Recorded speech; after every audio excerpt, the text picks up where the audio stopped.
وسیع میں آپ سب کی سلامتی ہو۔ یسایہ کی کتاب 27 باب اور اس کی 3 آیت۔ میں خداوند اس کی حفاظت کرتا ہوں، میں اسے ہر دم سینچتا رہوں گا، میں دن رات اس کی نگہبانی کروں گا۔ آمین۔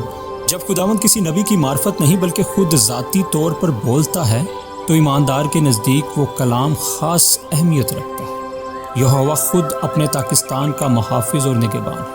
وہ اسے کسی دوسرے کے سپرد نہیں کرتا بلکہ اپنی شخصی ذمہ داری بنا لیتا ہے۔ ان کی کتنی اچھی نگہبانی ہوتی ہے جن کی نگہبانی خود خدا کرتا ہے۔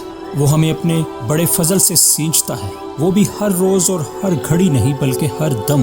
ہمیں کیسی ترقی کرنی چاہیے، کس انداز سے بڑھنا چاہیے، ہر ایک پودا کیسا سرسبز اور پھلدار اور انگوروں پر کیسے عمدہ اور رسدار گچھے پیدا ہونے چاہیے۔ لیکن خلل ڈالنے والے اور فساد پیدا کرنے والے آتے ہیں، چھوٹی چھوٹی لومڑیاں۔ اس لیے خداوند خود ہمارا محافظ ہوتا اور دن رات ہماری نگہبانی کرتا ہے۔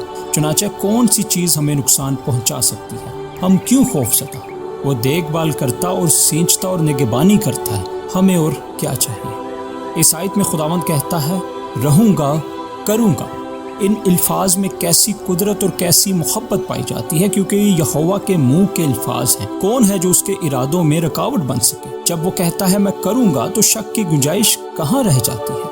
خدا کے ایسے وعدے کے ساتھ ہم گناہ، موت اور جہنم کے لشکروں کا سامنا کر سکتے۔ اے خداوند، تو کہتا ہے کہ میں تیری نگہبانی کروں گا، اس لیے میں جواب میں کہتا ہوں کہ میں تیری حمد و تمجید کروں گا۔ آمین۔